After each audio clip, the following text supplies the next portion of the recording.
Assalamualaikum warahmatullahi wabarakatuh. Salam sejahtera untuk kita semua. Perkenalkan, nama saya Paulinus Sulu, SEMM. Saya dosen tetap Fakultas Bisnis di Universitas Insan Pembangunan Indonesia. Saat ini, saya sedang mengikuti proses sertifikasi dosen gelombang 1 yang diselenggarakan oleh Kementerian Pendidikan Tinggi, Sains dan Teknologi tahun 2026. Video ini saya buat sebagai pernyataan diri dosen dalam unjuk kerja Tridharma Perguruan Tinggi atau biasa disebut PDD UKTPT, khususnya dalam bidang pengajaran.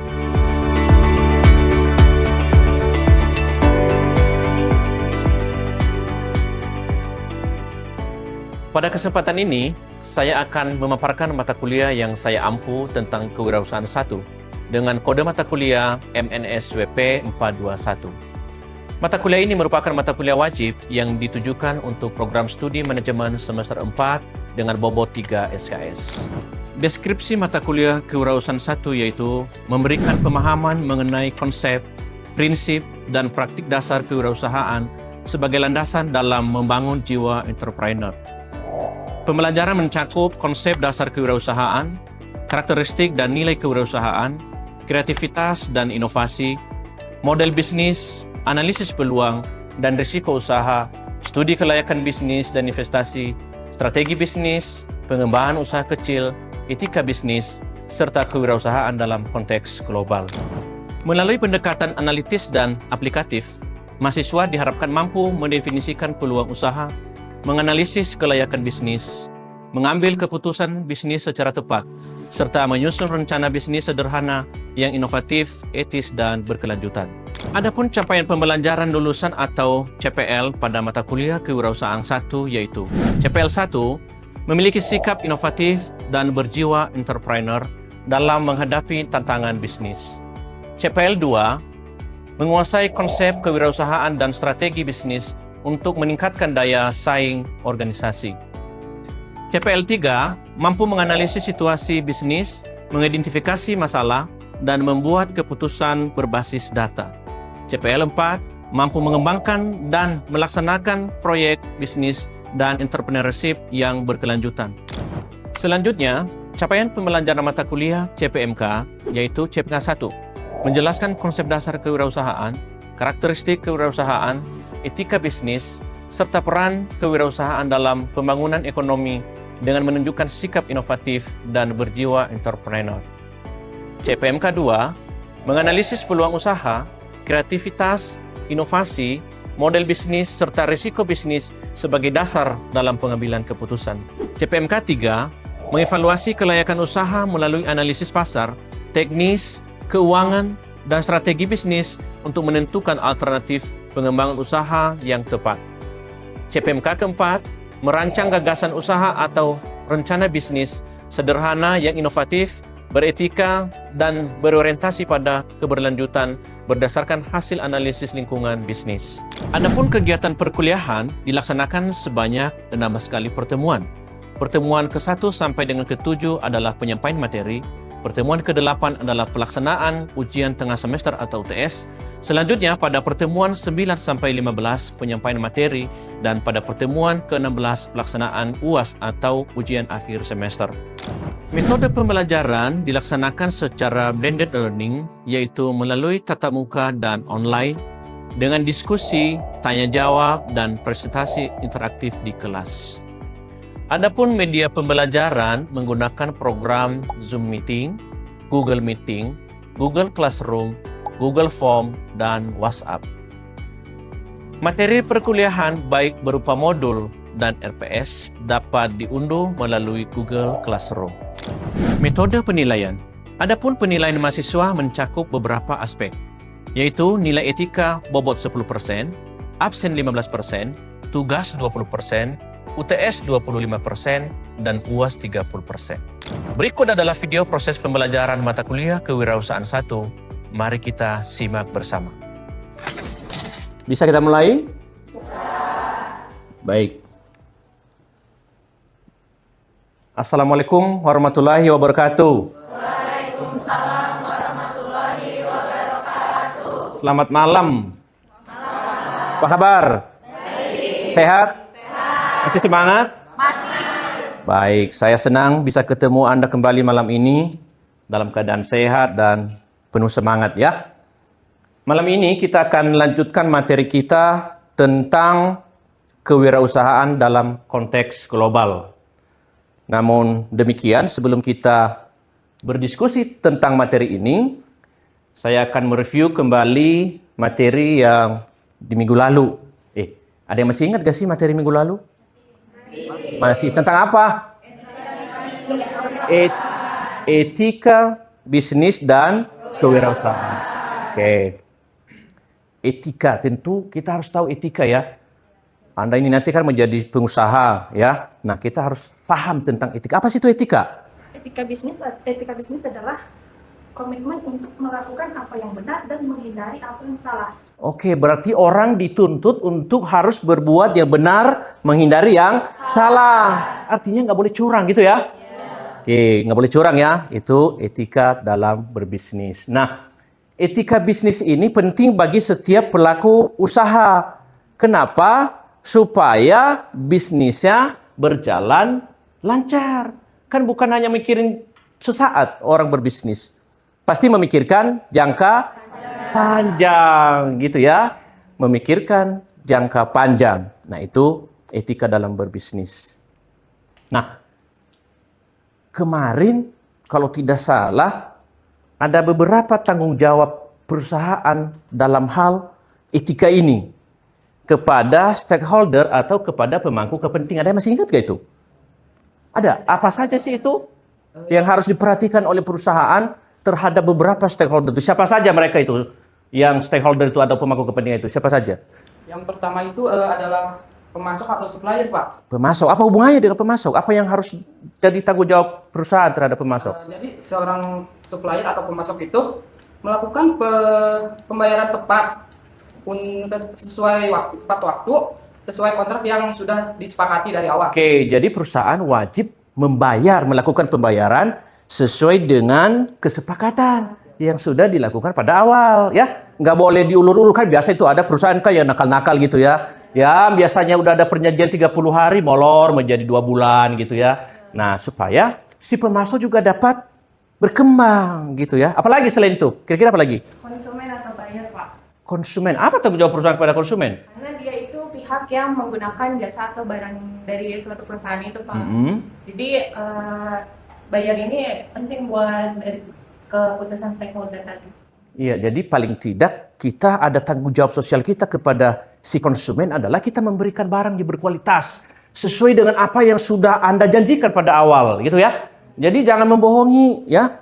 Jadi harus sesuai dengan standar kualitas yang sudah kita tawarkan sebelum terjadi transaksi, gitu ya. Apalagi? Coba, siapa lagi yang masih ingat? Ada beberapa lagi tuh? Ada yang masih ingat? Ada masyarakat, Pak. Hah? Ada masyarakat. Masyarakat. Apa tanggung jawab perusahaan kepada masyarakat? Masyarakat ini kayak merekrut tenaga kerja lokal untuk mengurangi pengangguran di wilayah sekitar. Oke, tanggung jawab perusahaan kepada masyarakat adalah selain merekrut tenaga kerja dari lingkungan setempat, maka yang tidak kalah penting adalah menjaga lingkungan juga. Jangan sampai polusi, ya. Dijaga kesehatan masyarakat sekitar dimanapun tempat bisnis kita, ya. Nah, kurang lebih itu yang menjadi tanggung jawab kita kepada masyarakat. Kepada siapa lagi kita punya tanggung jawab? Kepada karyawan, Pak. Karyawan. Nah, ini penting ini apa? Tanggung jawab perusahaan kepada karyawan. Tanggung jawab perusahaan kepada karyawan itu memberikan program K3.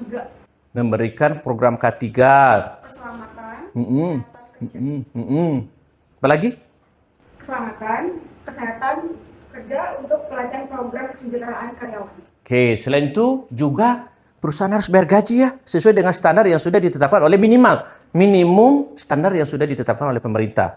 Ya, setuju ya? Setuju. Kemudian bayar gaji tepat waktu. Ya, kalau biasa gajian tanggal 5 ya bayar tanggal 5. Kalau biasa di tanggal 30 ya bayar gaji di tanggal 30. Jangan dimulur-mulur ya. Oke, terima kasih atas jawabannya. Malam ini kita akan coba diskusikan terkait dengan kewirausahaan dalam konteks global. Ya. Nah, kira-kira kalau bicara mengenai global ini, kewirausahaan dalam konteks global ini, apa yang ada di benak Anda? Apa yang ada di pikiran Anda? Ada yang mau coba? Kira-kira apa yang ada di pikiran Anda tentang kewirausahaan dalam konteks global? Apa kira-kira? Ada yang bisa bantu?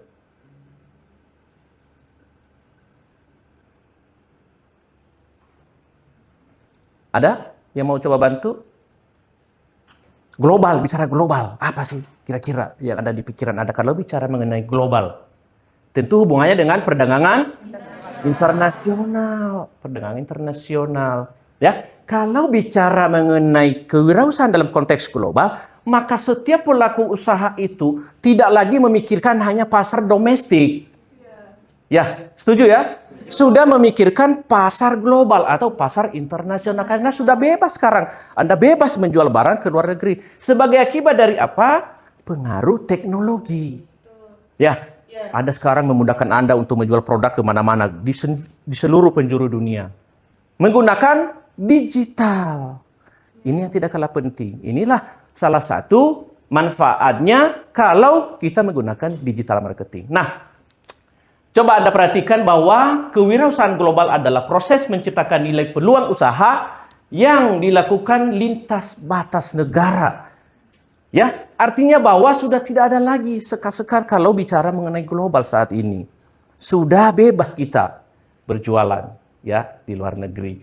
Nah, apa manfaatnya? Manfaatnya adalah ada penggunaan teknologi, penggunaan sumber daya, memaksimalkan sumber daya yang ada, ya. Kemudian menggunakan teknologi yang ada karena gak mudah loh bersaing secara global itu. Dunia, ya. Tapi ingat bahwa ketika Anda sebagai pelaku bisnis, ketika Anda bisa menembus pasar internasional itu, maka ada kepuasan tersendiri. Akhirnya Anda diakui oleh dunia.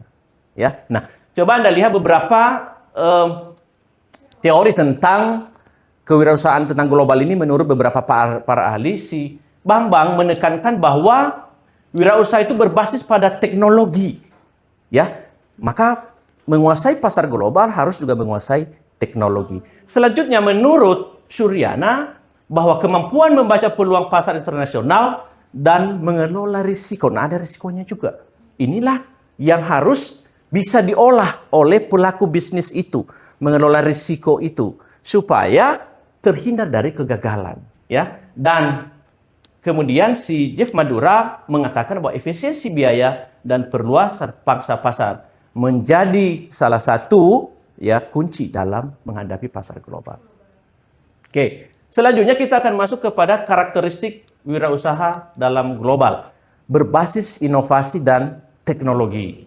Artinya bahwa bagaimana Anda memanfaatkan teknologi yang sekarang begitu canggih untuk bisa Anda menguasai pasar secara global, ya. Dan selanjutnya adalah berani mengambil risiko yang terukur. Dalam menghadapi ketidakpastian sekalipun, maka Anda harus berani mengambil risiko. Maka tentu kalau Anda sudah melakukan perencanaan yang baik, seperti materi sebelumnya, bahwa dilakukan strategi perencanaan yang baik, maka tentu kita bisa terhindar dari risiko. Dalam ketidakpastian sekalipun, maka tentu kita bisa menghindari semua risiko itu. Kemudian adalah, yang tidak kalah penting adalah berjejaring lintas budaya. Artinya bahwa membangun jaringan. Di pertemuan pertama atau di pertemuan sebelumnya saya pernah menyampaikan ke Anda bahwa ada beberapa indikator kesuksesan seseorang itu menurut Thomas Stanley. Salah satunya adalah ada yang namanya networking, membangun jaringan. Ini penting, ya. Kemudian berorientasi pada pertumbuhan, fokus pada ekspansi ke pasar luar negeri. Jangan lagi semua pelaku usaha itu sekarang memikirkan hanya pasar domestik, pasar dalam negeri. Tetapi Anda dituntut untuk memasuki pasar luar negeri global. Gitu ya. Kemudian ada 4 dimensi tantangan kewirausahaan global. Ya, yang pertama adalah ekonomi. Ekonomi dalam hal ini fluktuasi nilai tukar uang itu berdampak juga terhadap kewirausahaan. Ya. Kemudian inflasi. Ya, inflasi dan daya beli masyarakat. Ini akan berpengaruh, ya. Kemudian kondisi sosial dan budaya. Perbedaan bahasa, perbedaan nilai, perbedaan budaya, ini yang menjadi salah satu faktor yang menjadi tantangan bagi pelaku bisnis. Bahasa misalkan. Anda mana mungkin bisa menjual barang ke luar negeri kalau Anda tidak menguasai bahasa asing? Ya kan? Benar nggak? Ya nggak mungkin bisa. Ya, maka itu bahasa itu penting. Ya, kita menguasai 1 bahasa, 2 bahasa, 3 bahasa, 10 bahasa lebih bagus lagi gitu ya. Oke, yang tidak kalah penting adalah teknologi. Teknologi, kesenjangan infrastruktur teknologi digital itu menjadi tantangan. Tugas Anda ini ya nanti setelah Anda lulus mungkin Anda bisa menjadi pengusaha yang sukses, maka tugas Anda adalah bagaimana Anda mengadopsi teknologi secara cepat, ya, menyesuaikan, ya. Kalau Anda tidak bisa menyesuaikan, maka Anda ketinggalan. Kita ketinggalan, ya. Kemudian regulasi hukum yang berlaku, ya. Setiap negara tentu berbeda-beda aturan, ya, baik tarif biaya masuk, hukum yang berlaku, ada mungkin produk yang dilarang masuk ke negara-negara tertentu, maka kita harus mengetahui, ya, apa saja sih yang berlaku di negara yang menjadi tujuan ekspor kita, ya.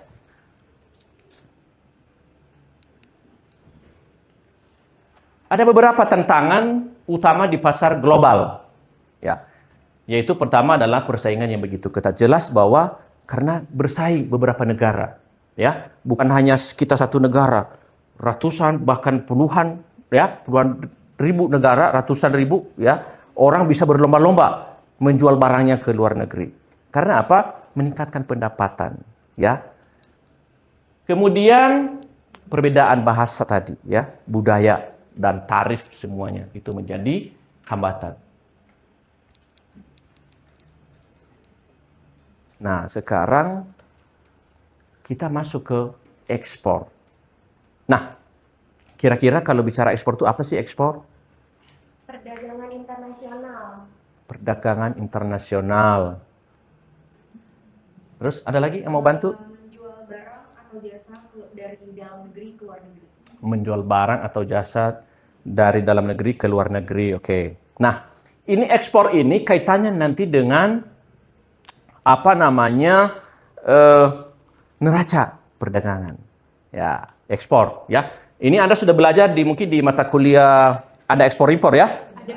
Nah, ini sudah belajar ya. Nah, saya mau tes ini. Kira-kira neraca perdagangan itu apa sih? Ya, siapa namanya Mas? Epaldo Yusuf. Hah? Epaldo Yusuf.